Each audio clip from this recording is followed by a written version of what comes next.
খাগড়াছড়ি ও রাঙ্গামাটিতে সৃষ্ট সমস্যা নিরসনে সরকার আন্তরিকভাবে কাজ করছে উল্লেখ করে কাউকে আইন নিজের হাতে তুলে না নেওয়ার নির্দেশ দিয়েছেন প্রধান উপদেষ্টা ড মোহাম্মদ ইউনূস। শুক্রবার বিকেলে প্রধান উপদেষ্টার ভেরিফাইড ফেসবুক অ্যাকাউন্ট থেকে দেওয়া এক পোস্টে এর নির্দেশনা দেওয়া হয়। ফেসবুক পোস্টে বলা হয়, গতকাল খাগড়াছড়ি ও আজ রাঙ্গামাটিতে সৃষ্ট সমস্যা নিরসনে আন্তরিকভাবে কাজ করছে সরকার। 28 সেপ্টেম্বর যৌনক ব্যক্তিকে গণপিটুনি ও পরবর্তীতে তার মৃত্যুর ঘটনাকে কেন্দ্র করে চলমান হামলা, আক্রমণ এবং প্রাণহানির ঘটনায় সরকার গভীরভাবে দুঃখিত এবং ব্যথিত।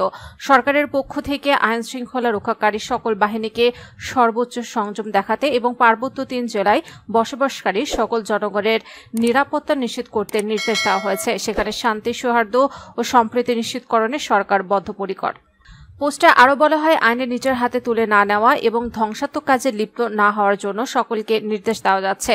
আইন নিজ হাতে তুলে নেওয়া এবং যে কোনো সম্পত্তি ধ্বংস করা দণ্ডনীয় ও গঠিত অপরাধ।